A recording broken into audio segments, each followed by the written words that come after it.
नमस्कार, जय Maharashtra. Marathi pharma YouTube चॅनलमध्ये तुमचं स्वागत आहे.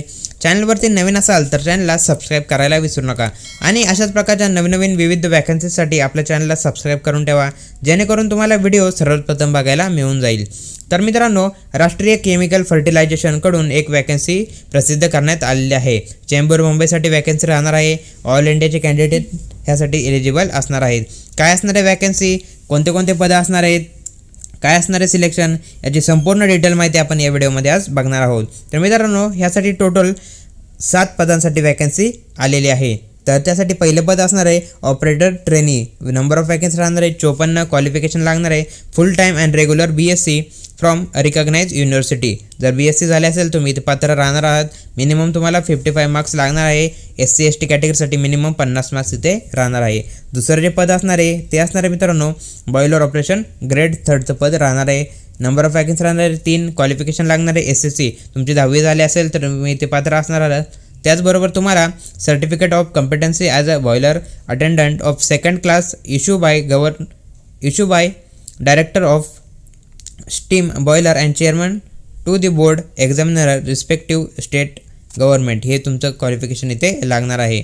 त्यानंतर तिसरं जे पद असणार आहे मित्रांनो ते असणारे पद ज्युनियर फायरमॅन ग्रेड 2चं पद राहणार आहे. नंबर ऑफ वॅकन्सी राहणार आहे 2. क्वालिफिकेशन लागणार आहे SSC.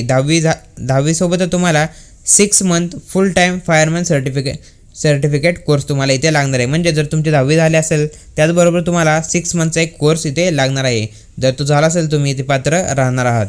त्यानंतर मित्रांनो तिसरं जे पद आहे त्यासाठी राहणार आहे नर्स ग्रेड 2चं ती पद इथे असणार आहे. नंबर ऑफ वॅकन्सी राहणार आहे 1. क्वालिफिकेशन काय लागणार आहे तर HSC, म्हणजे तुमची 12वी झाली असेल तर तुम्ही पात्र असणार आहे. त्याचबरोबर तुम्हाला 3 इयर्स कोर्स ऑफ जनरल नर्सिंगचा कोर्स इथे तुम्हाला लागणार आहे. किंवा तुमचं BSc नर्सिंगचं झालं असेल फुल टाईम तरीसुद्धा तुम्ही इथे पात्र असणार आहात. त्यानंतर टेक्निशियन ट्रेनी ह्यासाठी सुद्धा पद असणार आहे. नंबर ऑफ वॅकन्सी राहणार आहे 4. क्वालिफिकेशन लागणार आहे full time and regular BSc in physics. जर तुमची झाले असेल तर तुम्ही इथे पात्र असणार आहात. एक्सपिरियन्स रिगार्डिंग आणि क्वालिफिकेशनच्या ऑप्शन्स रिगार्डिंग तुम्हाला इथे माहिती प्रोव्हाइड केलेली आहे.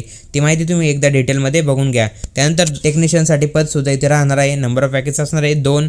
क्वालिफिकेशन लागणार आहे full time and regular 3 years diploma in electrical. जर तुमचा डिप्लोमा झाला असेल इलेक्ट्रिकलमध्ये तर तुम्ही इथे पात्र असणार आहात. त्यानंतर नेक्स्ट पद असणार आहे technician mechanical. Number of vacancy राहणार आहे 8. यासाठी सुद्धा तुम्हाला फुल टाईम आणि रेग्युलर 3 इयर्स डिप्लोमा इन मेकॅनिकलमध्ये इथे लागणार आहे. तर असे हे 7 पदे असणार आहेत. त्यासाठी ॲप्लिकेशनची फीज जर राहणार आहे मित्रांनो ती ॲप्लिकेशनची फीज असणार आहे 700 रुपये. त्यानंतर सिलेक्शन प्रोसेस काय असणार आहे ते आपण बघून घेऊया. त्याआधी सॅलरीबद्दलसुद्धा इन्फॉर्मेशन त्यांनी इथे प्रोव्हाइड केली आहे. प्रत्येक सेपरेट वॅकन्सीच्या रिगार्डिंग त्यांनी इन्फॉर्मेशन प्रोव्हाइड केलेली आहे. तर सेपरेट वॅकन्सीसाठी सेपरेट सॅलरी असणार आहे. सॅलरी ही हाय लेवलची राहणार आहे. जसं की ऑपरेटरसाठी किंवा टेक्निशियन ट्रेनिंगसाठी 46,000 रुपये 300 इतकी सॅलरी पर मंथ राहणार आहे अलाउन्स ॲड केल्यानंतर. तर सॅलरी बघू शकता मित्रांनो, सॅलरी हाय लेवलची राहणार आहे. जर तुम्ही पात्र होत असाल तर यासाठी नक्की अर्ज करा. सिलेक्शन प्रोसेस काय असणार आहे तर सिलेक्शन प्रोसेसमध्ये 2 फेजमध्ये सिलेक्शन होणार आहे. पहिल्या फेजमध्ये ऑनलाईन टेस्ट होईल तुमची. दुसऱ्या टेस्टमध्ये तुमचं स्किल टेस्ट होणार आहे. दुसऱ्या फेजमध्ये ऑनलाईन टेस्ट रिगार्डिंग इन्फॉर्मेशन इथे प्रोव्हाइड केलेली आहे. इन्फॉर्मेशन एकदा डिटेल वाचून घ्या. सेंटर जे राहणार आहे ऑनलाईन टेस्टसाठी त्यासाठी मुंबईला आणि नागपूर सेंटर राहणार आहे. त्यानंतर स्किल टेस्ट रिगार्डिंगसुद्धा त्यांनी इन्फॉर्मेशन इथे प्रोव्हाइड केली आहे. ही जी PDF आहे मित्रांनो ती आपल्या टेलिग्राम चॅनलवरती मिळून जाईल. टेलिग्राम चॅनलची लिंक हे डिस्क्रिप्शनमध्ये मेन्शन केलेली आहे. ही PDF एकदा सविस्तर वाचा, त्यानंतरच तुम्ही अप्लाय करू शकता. त्यानंतर अप्लाय कुठे करायचे तर ॲप्लिकेशनसाठी मित्रांनो तुम्हाला ऑनलाईन अप्लाय करायचं आहे. ह्यांच्या ऑफिशियल वेबसाईटवरती जाऊन तुम्हाला ऑनलाईन अप्लाय करायचं आहे. ऑफिशियल वेबसाईट जी असणार आहे ॲप्लिकेशनची ते मी आपल्या डिस्क्रिप्शनमध्ये मेन्शन करतो. त्यानंतर ॲप्लिकेशननंतर तुम्हाला पेमेंट करायचे आहे. नंतर तुमचे डॉक्युमेंट स्कॅन करून अपलोड करायचे आहे. ॲप्लिकेशनसाठी सुद्धा इन्फॉर्मेशन त्यांनी प्रोव्हाइड केली आहे. Application registration regarding online apply इथे करायचं आहे. ही PDFमध्ये सविस्तर माहिती त्यांनी दिलेली आहे. सविस्तर माहिती एकदा वाचा. त्यानंतर मित्रांनो ह्यासाठी डेट्स काय राहणार आहे तर ह्यासाठी ऑनलाईन ॲप्लिकेशनच्या डेट्स सुरू झालेल्या आहेत. 21 मार्च 2025 पासून तारीख सुरू झाली आहे. लास्ट जी तारीख असणार आहे ती असणार आहे 5 एप्रिल 2025. या तारखेच्या आत तुम्हाला अर्ज सबमिट करायचा आहे.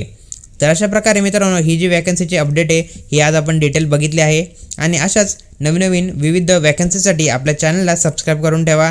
भेटूया पुढच्या व्हिडिओमध्ये।